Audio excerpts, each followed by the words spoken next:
Leitura da carta do apóstolo Paulo aos Romanos, capítulo 1, versículos de 1 a 7.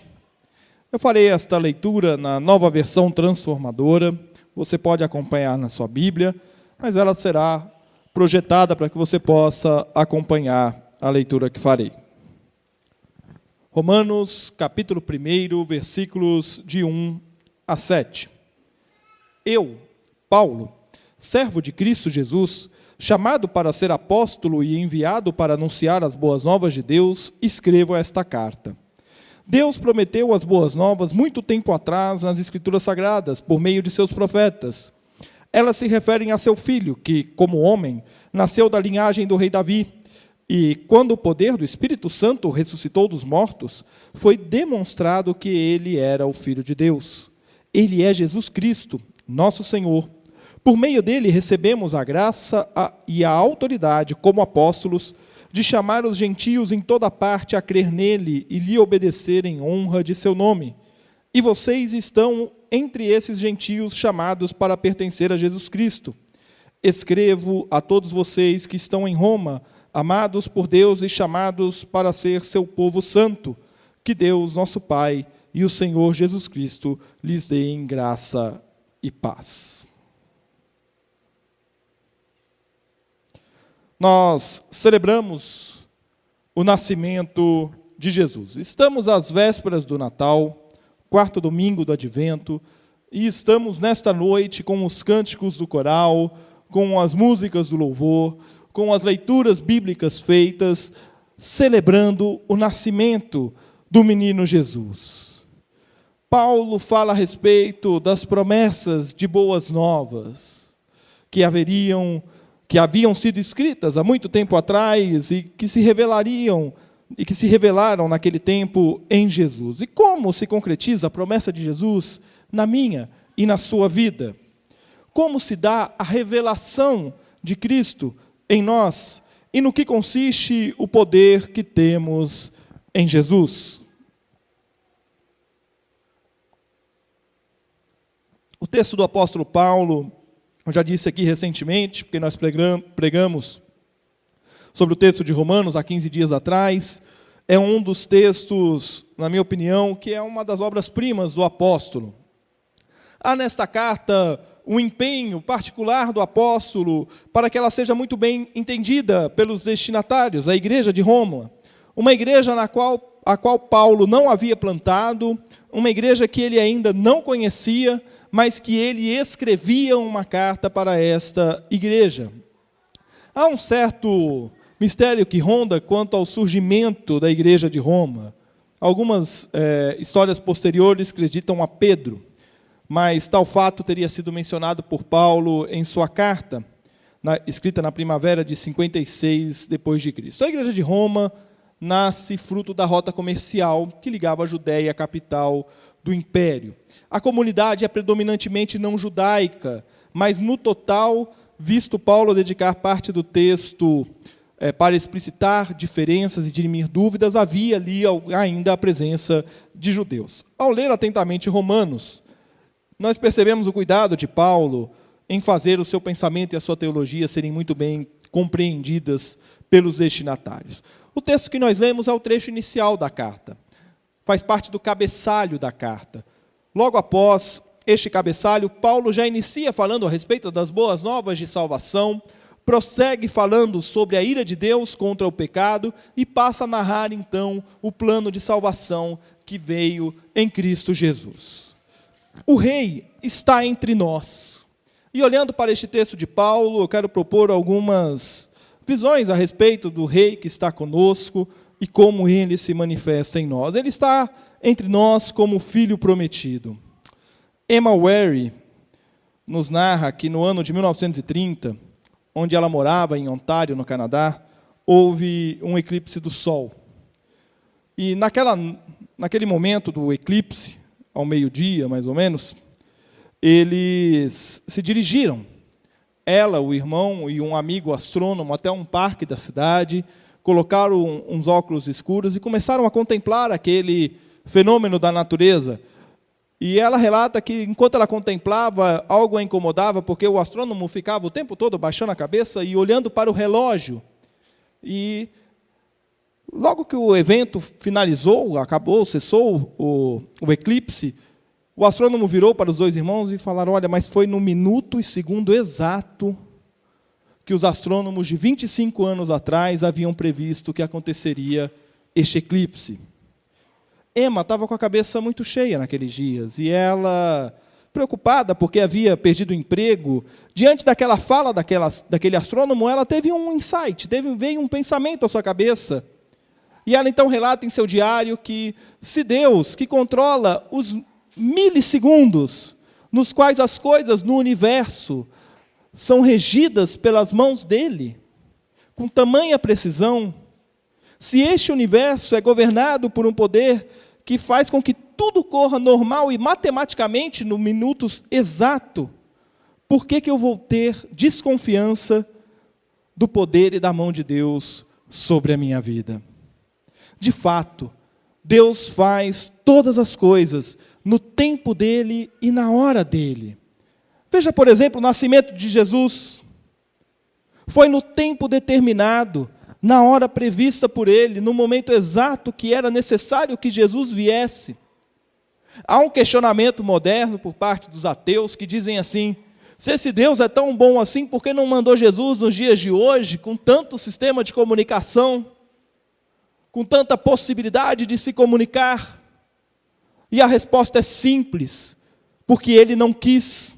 Ele quis mandar naquele tempo, para que 2000 anos depois nós estivéssemos aqui celebrando o nascimento dele, para que 2000 anos depois nós tivéssemos a oportunidade de testemunhar este nascimento.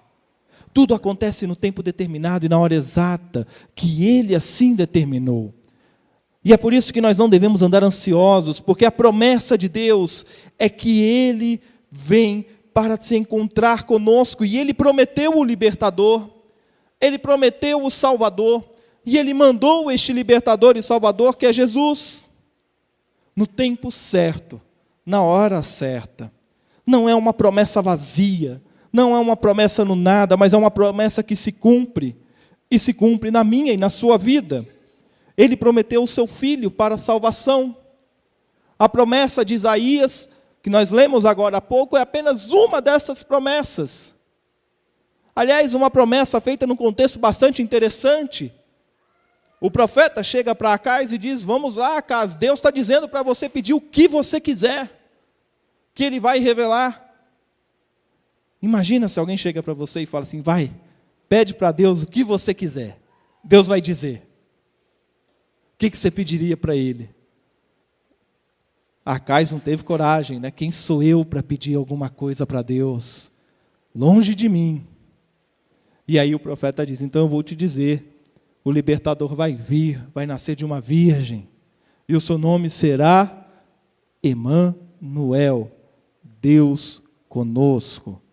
Hoje o Rei está entre nós, e Ele é Jesus. E a promessa da vinda se cumpre em Jesus. E olhar para essas promessas do passado é renovar a nossa esperança no futuro. Quais promessas de Deus que Ele cumpriu na sua vida, no passado, que você tem para contar hoje? Quais as promessas de Deus e os milagres de Deus na sua vida, há 1 ano, há 2 anos, há 10 anos, há 20 anos atrás, e que hoje você pode contar e dizer: a promessa de Deus se cumpre, se cumpriu e se cumprirá. Não feche os olhos para o que Deus já fez na sua vida. O Filho prometido está conosco, e Ele está conosco a todo instante. O Rei está entre nós como Filho prometido, e Ele também está entre nós como Filho revelado. Essa história vem de uma cidade costeira. À beira-mar morava um homem chamado João Peixeiro.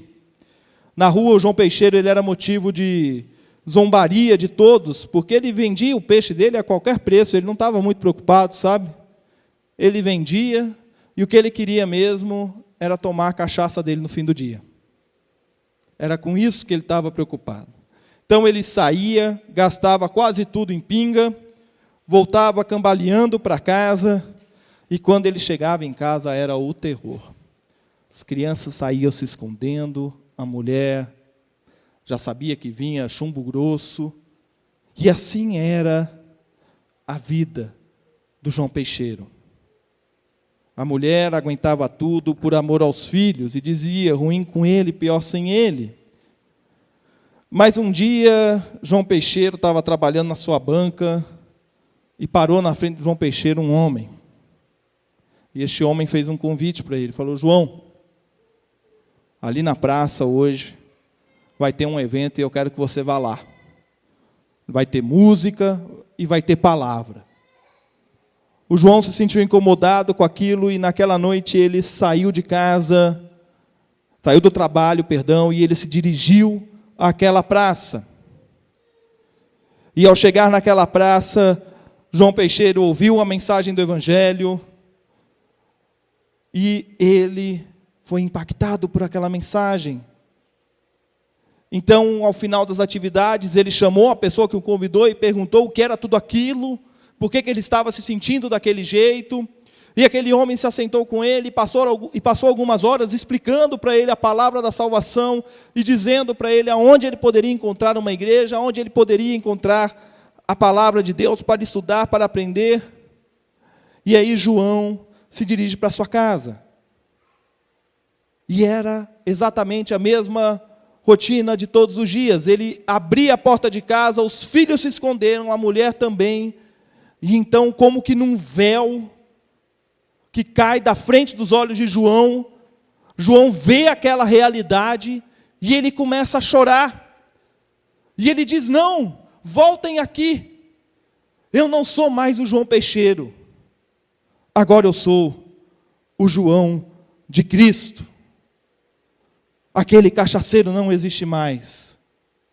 E ele abraça os filhos, abraça a mulher. E ele diz, eu sou um novo João. Eu sou um novo João. O que a revelação da graça de Cristo provocou na sua vida? O que a revelação da graça de Cristo provoca na sua vida? Qual é a transformação que acontece diariamente em você? Que você pode dizer, eu só sou desse jeito porque o sangue de Cristo me lavou. Eu mentia, eu era um mentiroso compulsivo, eu não minto mais. Eu agredia as pessoas, agora eu não agrido mais. O que Cristo fez pela sua vida, que você pode dizer, eu era desse jeito, mas agora eu não sou mais. Porque Cristo mudou a minha vida. Ele é o Filho revelado, o Filho que se revela diante de nós. E quando cai o véu da escuridão do pecado diante dos nossos olhos, e nós contemplamos as consequências do nosso pecado, a nossa reação tem que ser como a do João Peixeiro, chorar e se arrepender, chorar e reconciliar. O que você deixou de lado, o que está no seu passado, que Cristo transformou, para que você hoje possa proclamar o Evangelho de Jesus. Quando o poder de Deus se manifesta, nós não podemos ficar inertes. Quando a nossa consciência é atingida pela graça de Deus, e é interessante a gente falar em consciência neste momento, porque parece que o processo de conversão, a gente tem essa ideia de que o processo de conversão é um processo puramente emocional. O coral canta uma linda música, o conjunto de louvor toca uma música bonita, o pastor prega uma palavra envolvente, e aí as emoções se afloram, e nós entregamos a nossa vida para Cristo num ato de emoção. Quando na verdade a conversão não é um ato apenas emocional, mas é um ato de conversão total. É a nossa consciência, é a nossa psique, são as nossas emoções, tudo se converte ao Senhor. E quando a nossa consciência é atingida pela graça de Deus, arrependimento e mudança acontecem. Os olhos se abrem, a consciência se renova. E tudo isso acontece porque a graça de Deus alcança a minha e a sua vida. E é por isso que eu digo que o cristão é um ser arrependido por natureza. Nós somos seres arrependidos. Nós devemos nos arrepender sempre. As lições da escola dominical têm falado a respeito do Espírito Santo. Na lição de hoje, a lição tratou sobre a manifestação do Espírito Santo na vida do crente. E uma das coisas que foi dita na lição desta manhã é que a pregação é uma tarefa nossa, mas revelar Cristo aos nossos corações é tarefa do Espírito Santo. Então, até na evangelização, nós temos um trabalho do qual nós dependemos única e exclusivamente de Deus. Nós pregamos, o Espírito Santo faz a obra. Nós pregamos, o Espírito Santo derruba o véu. Nós pregamos, o Espírito Santo transforma. Nós pregamos, o Espírito Santo convence. E nós pregamos, e foi assim que você e eu nos convertemos. Você pode ter nascido numa igreja, você pode ter desde a mais tenra idade na sua igreja. Eu sou crente desde a barriga da minha mãe. Mas houve um momento em que o Espírito Santo descortinou o véu de frente dos meus olhos e disse: olha a podridão de ser humano que você é. Agora contempla a graça de Deus, porque nela você tem vida, nela você tem salvação. Todos conhecemos a história de Jesus. Você pode sair na rua, você pode perguntar aos seus vizinhos, você pode perguntar aos seus colegas de trabalho, seus colegas de escola, de faculdade, qual é a história do Natal. Em linhas gerais eles vão dizer: é o nascimento de Jesus. José, Maria, o presépio, os animais e tal, Jesus nasceu. Dificilmente nós encontraremos quem não saiba esboçar a história do nascimento. Mas quantos sabem de fato quem é aquele menino na manjedoura? Nós precisamos pedir ao Espírito Santo poder para proclamar e revelar Jesus às pessoas. Por fim, o Rei está conosco como Filho poderoso. José era dono de uma das padarias mais frequentadas da cidade. E certo domingo, após haver fechado a padaria, ele saíra decidido a se jogar do viaduto. Sua mulher havia deixado há 2 semanas. A padaria já havia se arrastando em dívidas há mais de 1 ano. E toda vez que ele baixava a porta da padaria, ele chorava porque ele lembrava dos funcionários, ele lembrava da esposa, ele lembrava das famílias dos funcionários, e ele não via perspectiva, ele não conseguia encontrar uma saída, ele se sentia culpado por tudo que acontecera na vida da mulher dele, na vida dos funcionários dele. E então, enquanto ele caminhava em direção ao viaduto, ele ouviu, por entre o barulho da cidade, o som de uma música. E ele decidiu seguir aquela música. Nem ele sabe por quê. Ele nunca havia ouvido o som daquela música. Ele passava por ali todo dia. Que música era aquela? Então ele decidiu seguir o som daquela música. E ele subiu a rua, e buscando aquela música, encontrou uma igreja simples, pequena, onde o povo cantava: achei um bom amigo. No instante em que a congregação cantou: levou-me as dores todas, as chagas lhe entreguei, José decidiu entrar no templo.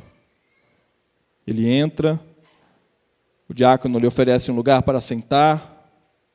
Após o hino, a pastora da igreja começa a pregar, falando do Salmo 140, e ele sente um conforto tomar o seu coração, e ao final do culto, as pessoas o reconhecem, e começam a cumprimentá-lo, por ele estar ali naquela noite, e a pastora, ao abordá-lo, ouve a sua história recente, e ela sente-se feliz por tê-lo ali, e reconhecer ter sido aquilo ali a mão de Deus, literalmente salvando a vida do José e levando-o até dentro do templo. No entanto, logo ela se sente um pouco constrangida quando José vira para ela e diz: tantos clientes meus aqui, e nenhum nunca falou de Deus para mim. Nenhum nunca falou de Deus para mim.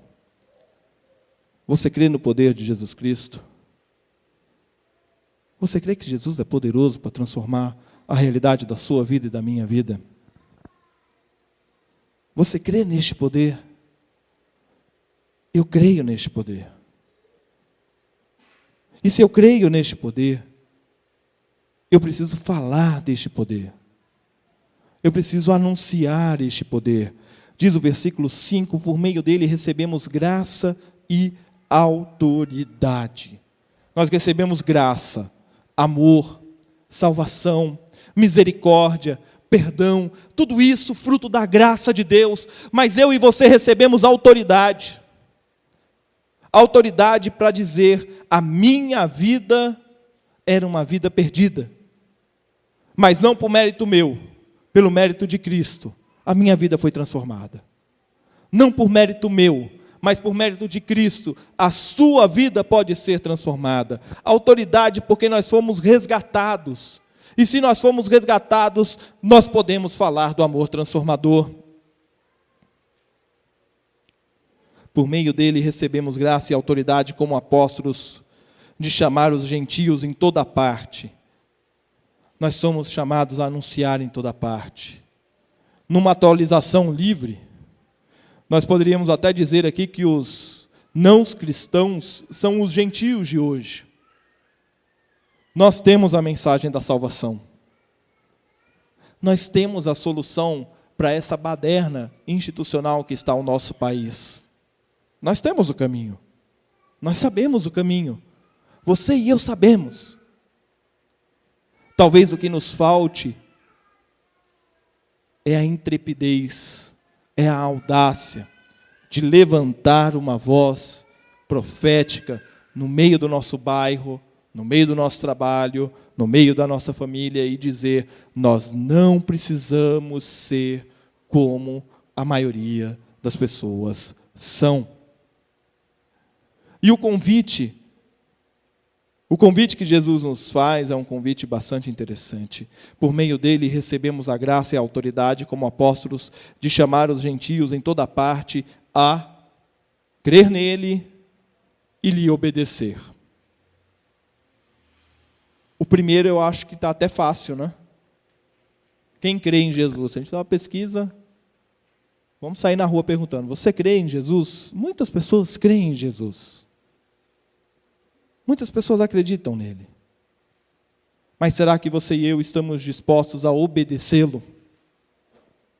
Nós não pregamos para demonstrar poder. Nós pregamos para honrar o nome de Jesus. Quando eu falo de Cristo para alguém, eu não falo de Cristo para alguém pensando que a minha palavra será argumento suficiente para convencer aquela pessoa, ou que a minha palavra irá arrebanhar multidões. Não. Eu prego porque eu honro o nome de Cristo, e quando eu falo de Jesus para alguém, eu falo para honrar o nome de Cristo, porque nós somos chamados para chamar os gentios em toda parte a crer nele e obedecer em honra de seu nome. A autoridade dada por Jesus nos dá a motivação para pregar todos os dias o Evangelho, levar pessoas a crer, levar pessoas a obedecer, a confiar nele. Esta é a nossa missão. E acredite, meu irmão e minha irmã, não se sinta acanhado nesta missão. Não diga que você não é capaz. Não diga que você não consegue fazê-lo, porque você consegue. Porque o Espírito Santo está com você. Ele nos dá poder, ele nos dá autoridade para falar do amor de Cristo. Concluindo,